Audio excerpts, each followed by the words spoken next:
Hi guys, good evening all of you. आज हम इस वीडियो में यूपी टेट 2016 के पेपर को सॉल्व करेंगे और इस वीडियो में हम केवल बाल विकास एवं शिक्षा विधि पार्ट को ही सॉल्व करेंगे। चलते हैं, वीडियो शुरू करते हैं।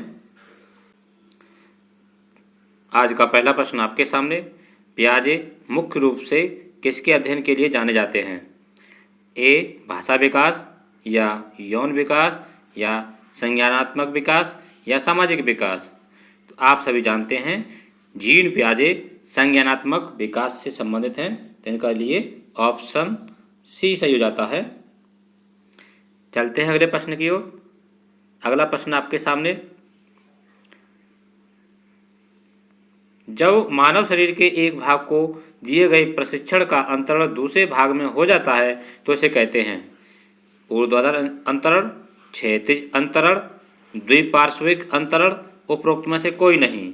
तो यहाँ आपका ऑप्शन नंबर सी सही हो जाता है, द्विपार्श्विक अंतरण। अगला प्रश्न आपके सामने।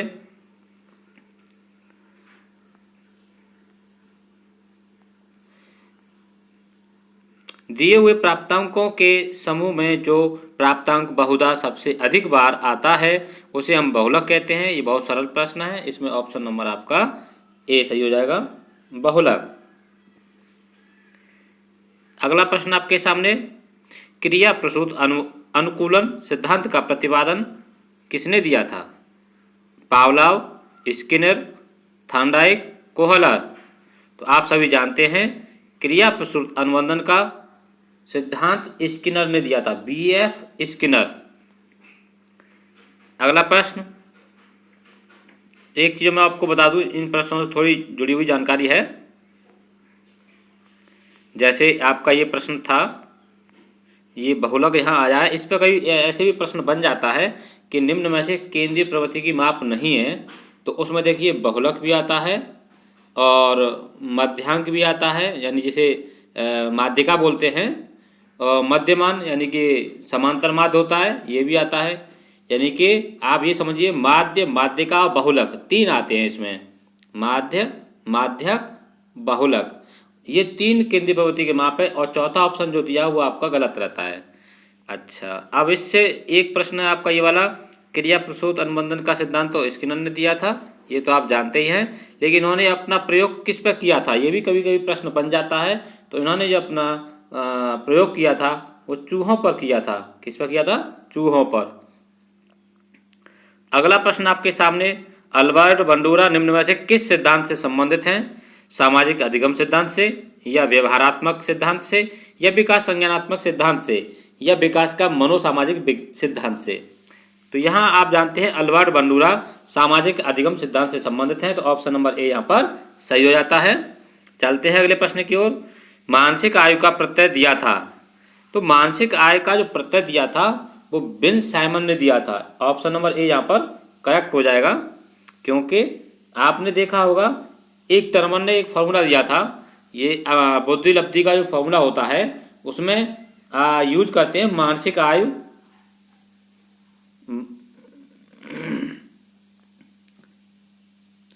मानसिक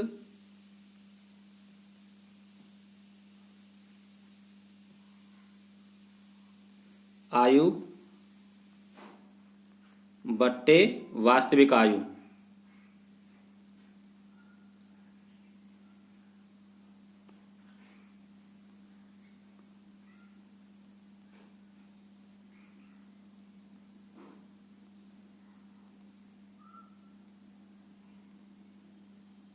ये आपका फॉर्मूला होता है बुद्धि लब्धि ज्ञात करने का। तो इसमें ये टर्म ने दिया था जिसमें प्रयोग किया गया है, मानसिक आयु का प्रयोग किया गया है। लेकिन पूछा जाए कि मानसिक आयु की जो अवधारणा है या प्रत्यय है, इसका जो है ये किसने दिया था इसके संबंध में जानकारी, तो बिन साइमन ने दिया था मानसिक आयु के प्रत्यय को। लेकिन मानसिक आयु का प्रयोग जो किया गया है बुद्धि लब्धि के सूत्रों में, टर्मन ने किया था। तो अगला प्रश्न आपके सामने। निम्नलिखित में से कौन सा सीखने का नियम नहीं है? तो आप जानते हैं थॉर्नडाइक ने ये नियम दिए थे, सीखने के नियम थॉर्नडाइक ने दिए थे। और जहां आप जानते हैं तत्परता का नियम, प्रभाव का नियम, अभ्यास का नियम, ये सीखने के नियम है, मुख्य गौड़ जो है उसके। अब इसमें ऑप्शन नंबर जो दिया गया है बी, तनाव का नियम, ये नहीं है इसमें, तो ऑप्शन नंबर यहाँ बी सही हो जाएगा आपका। अगला प्रश्न है खाली जगह, संबंध, प्रक्रिया प्रतिक्रिया सिद्धांत में पावलोव ने प्रयोग किया था। तो आप सभी जानते हैं पावलोव ने कुत्ते पर प्रयोग किया था और इन्होंने पाचन क्रिया पर एक अपना प्रयोग किया था कि पाचन क्रिया को कैसे प्रभावित होती है लार से, तो कुत्ते पर उन्होंने प्रयोग किया था।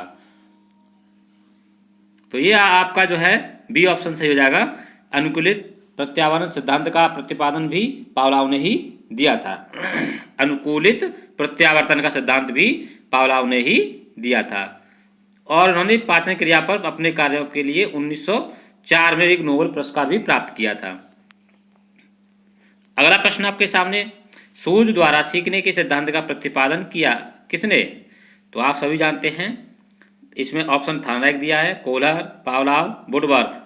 तो सूझ द्वारा सीखने का जो सिद्धांत प्रतिपादन जो दिया था वो कोहलर ने दिया था। किसने दिया था? कोहलर ने। और कोहलर ने वनमानुषों पर प्रयोग किया था और सबसे बुद्धिमान जो वनमानुष था उसका नाम उन्होंने सुल्तान रखा था। क्या रखा था? सुल्तान।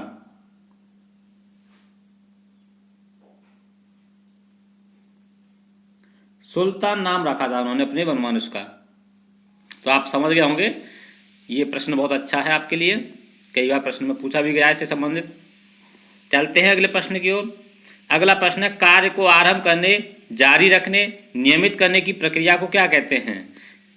ए प्रेरणा, संवेदना, सीखना, प्रत्यक्षीकरण। तो इसमें ऑप्शन नंबर ए आपका सही हो जाएगा, प्रेरणा।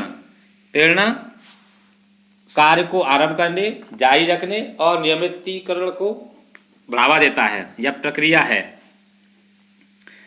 अगला प्रश्न आपके सामने, विस्मृति कम करने का उपाय क्या है? ए सीखने में कमी, सीखने की त्रुटिपूर्ण विधि, पाठ की पुनरावृत्ति, स्मरण करने में कम ध्यान देना। तो आप सभी जानते हैं विस्मृति कम करने के लिए, यानी विस्मृति का मतलब भूलना, अब आप नहीं भूलेंगे उसके लिए क्या करेंगे? पाठ की पुनरावृत्ति करते रहिए, यानी कि रिवीजन करते रहेंगे। तो ऑप्शन नंबर सी सही हो जाता है यहाँ पर। चलते हैं अगले प्रश्न की ओर। क्रोध व भय प्रकार हैं, ए अभिप्रेरणा के, संवेग के, परिकल्पना, मूल प्रवृत्ति। तो जो क्रोध और भय जो है वो संवेग हैं। क्या है ये? संवेग हैं। ऑप्शन नंबर बी यहाँ सही हो जाता है। चलते हैं अगले प्रश्न की ओर। और संवेग की जो दिया है वो आपके मैकडूगल थे। मैकडूगल इन्होंने 14 संवेगों की व्याख्या की थी। मूल प्रवृत्तियों की जो है संरचना यानी जो व्याख्या की है मैकडूगल ने की थी। अच्छा, अब आपका प्रश्न है 13, दूसरे व्यक्ति के बाह्य व्यवहार के नकल है, यानी किसी व्यक्ति के हाव भाव या चेहरे पर जो उनकी वो है उनको अनुकरण कोई करता है, उसकी जैसा अपना कोई करता है, तो उसे क्या कहते हैं? दूसरे व्यक्ति के बाह्य व्यवहार की नकल सीखना कहलाएगी? सीखना तो नहीं कहलाएगी। न कल्पना कहलाएगी, न चिंतन। आप उसे अनुकरण कह सकते हैं, उन मेरी नकल कर रहा है, नकल का मतलब अनुकरण। ऑप्शन नंबर बी यहाँ पर सही हो जाता है। अगला प्रश्न, यदि पूर्व ज्ञान व अनुभव नए प्रयोग के सीखने में सहायता करते हैं तो उसे क्या कहेंगे? नकारात्मक प्रशिक्षण स्थानांतरण या सकारात्मक प्रशिक्षण स्थानांतरण या प्रशिक्षण स्थानांतरण या सीखना।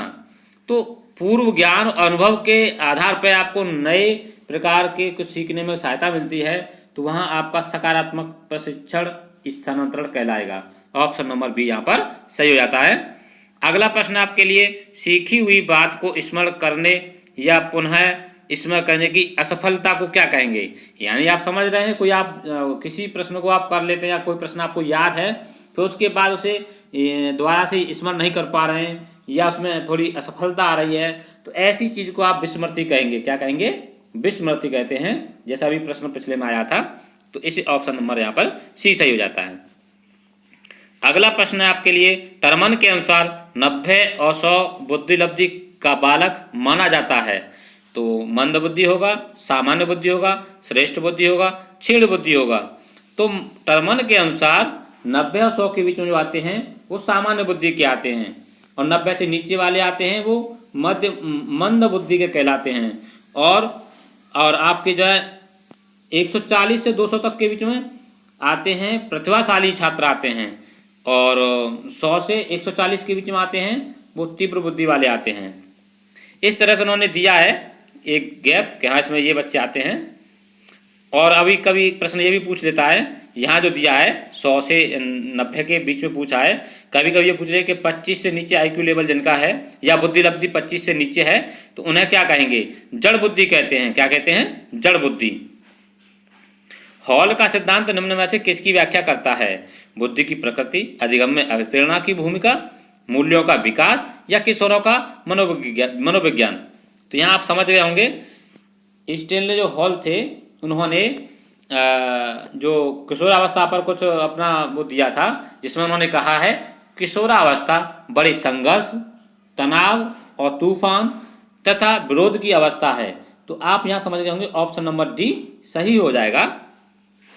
चलते हैं अगले प्रश्न की ओर। मानव व्यक्तित्व के मनोलैंगिक विकास को निम्न में से किसने महत्व दिया था, ए कमेनियस, बी हॉल, सी हॉलिंगवर्थ, डी फ्रायड। तो यहाँ जो आपका है ऑप्शन नंबर डी फ्रायड ने दिया था। मन के 3 स्तर बताए उन्होंने, चेतन, अवचेतन, अचेतन, और मन पर शासन करने वाली 3 शक्तियां बताई उन्होंने। कितनी शक्तियां बताई उन्होंने, 3 शक्तियां बताई हैं, इदम, अहम, परम। इन चीजों को आप याद रखेंगे। तो यहाँ आपका ऑप्शन नंबर कौन सा सही होगा, फ्रायड, ऑप्शन नंबर डी सही हो जाएगा। अगला प्रश्न आपके सामने, मनोविज्ञान की प्रथम प्रयोगशाला को किसने स्थापित किया था। देखिए बहुत ही अच्छा प्रश्न है, मनोविज्ञान की प्रथम प्रयोगशाला किसने स्थापित की थी। ऑप्शन नंबर ए डब्ल्यू बुंट, सिगमंड, कावलाव, वाटसन। तो यहाँ डब्ल्यू बुंट ने मनोविज्ञान की प्रथम प्रयोगशाला स्थापित की थी। चलते हैं अगले प्रश्न की ओर। अगला प्रश्न है, गेस्टाल्ट मनोविज्ञान की आधारशिला किसने रखी थी, A Franz Brentano, Max Wertheimer, C Edgar Rubin, D Kurt Lewin. तो यहाँ आपका ऑप्शन बी है मैक्स वथीमर। इन्होंने गेस्टाल्ट मनोविज्ञान की आधारशिला रखी थी। चलते हैं अगले प्रश्न की ओर। अगला प्रश्न आपके सामने, संगणन सिद्धांत निम्न में से किससे संबंधित है।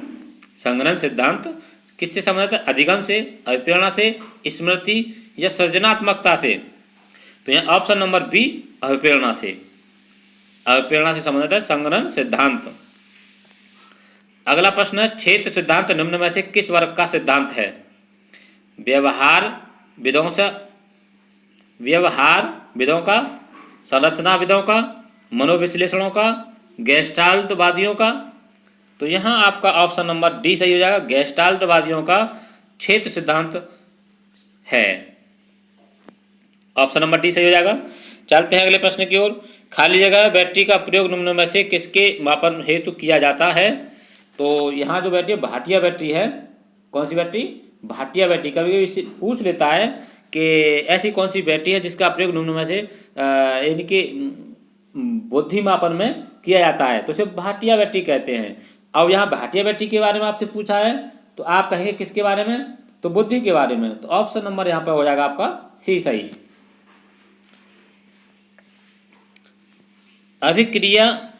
अभिक्रमायोजित अधिगम का प्रत्यय किसने दिया था, अभिक्रमायोजित।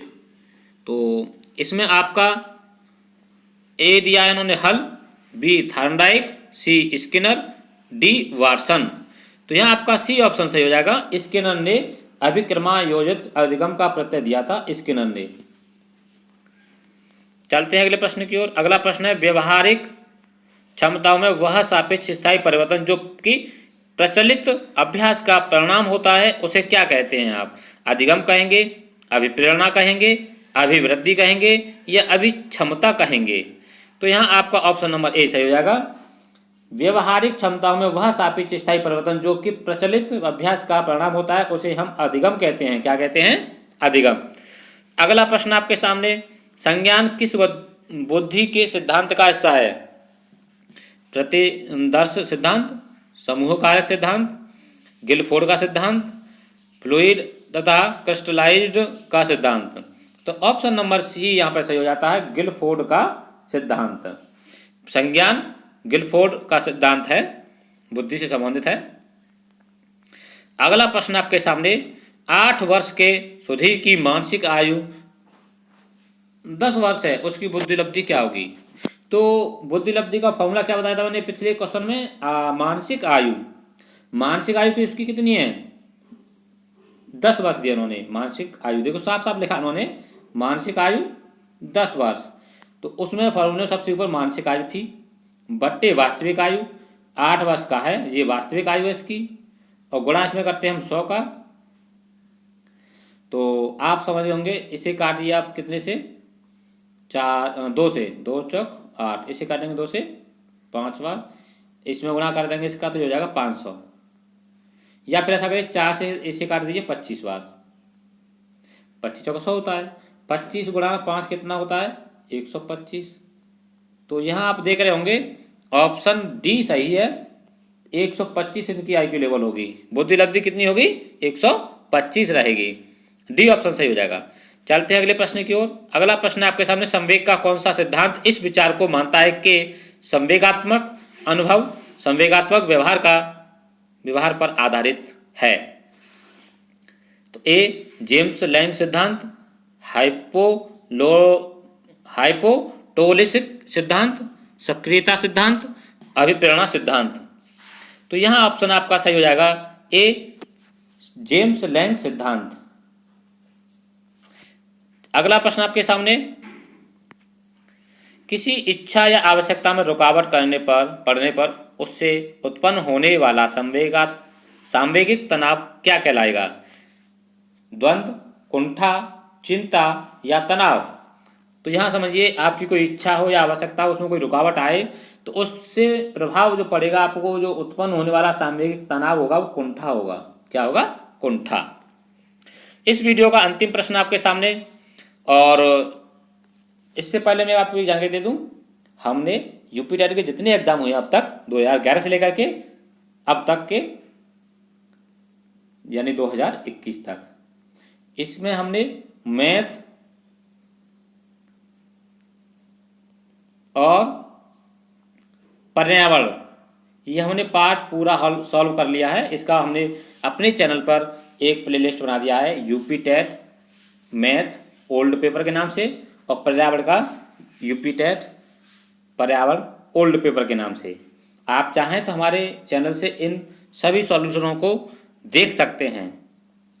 और इसी प्रकार से अभी हमारा ये टॉपिक चल रहा है बाल विकास एवं शिक्षण शास्त्र, इसमें हम धीमे धीमे पूरा कर देंगे। ये हमारा 2016 का चल रहा है पेपर, इससे पहले हमने 17, 18, 19 से ये सब हमने सॉल्व कर दिया है, और इससे पहले जो रह गए 15, 14, 13 या 11 वाला, उसे भी हम बना देंगे। इसके बाद हम नेक्स्ट टॉपिक जो लेके आएंगे, मान लीजिए आपका हिंदी है, संस्कृत है या अंग्रेजी है, कोई एक टॉपिक जरूर लेके आएंगे, यानी आपका पूरा पेपर सॉल्व कराएंगे यूपी टेट के 2011 से लेकर के 2021 तक जितने भी आपके पेपर हुए हैं, और प्रत्येक टॉपिक को लेकर के, प्रत्येक सब्जेक्ट को लेकर के हम इसे सॉल्व करेंगे। तो यह आपका अंतिम प्रश्न, कोहल वर्ग का सिद्धांत निम्न में से किस सिद्धांत से संबंधित है? आप सभी जानते हैं कोहल वर्ग का जो सिद्धांत है वो नैतिक विकास से है। किससे है? नैतिक विकास से संबंधित है। तो ऑप्शन नंबर आपका यहाँ पर सी सही हो जाता है, नैतिक विकास। आप सभी जानते हैं कोहल वर्ग जो थे उन्होंने किस पर प्रयोग किया था? वनमानस पर प्रयोग किया था, और सबसे जो है होशियार बताया था उन्होंने सुल्तान नाम के वनमानस, यानी उन्होंने सुल्तान नाम रखा था उसका, कोहल वर्ग ने। और यदि वीडियो अच्छा लगा हो तो वीडियो को लाइक अवश्य करें, और अपने सभी मित्रों को जो यूपी टेट की तैयारी कर रहे हैं उनको ये वीडियो जरूर शेयर कर दीजिए, जिससे कि वो भी इसका कुछ फ़ायदा ले सकें। क्योंकि अपनी तैयारी अच्छी बनाने के लिए पुराने पेपर्स पढ़ना बहुत ज़रूरी होता है, और हमने पूरी सीरीज ये कंप्लीट कर रहे हैं पुराने पेपर की, और शेष जितने भी हमने वीडियो बनाए हैं यूपी टेट के ओल्ड पेपर के, वो हम उसका लिंक डिस्क्रिप्शन में दे देंगे, जहाँ से आप हमारी वीडियो को देख पाएंगे। यदि आपने हमारे चैनल को सब्सक्राइब नहीं किया है तो सब्सक्राइब जरूर कर लीजिए, जिससे आने वाली वीडियो का नोटिफिकेशन आपको मिल जाए। मिलते हैं नेक्स्ट वीडियो में। Thanks for watching this video.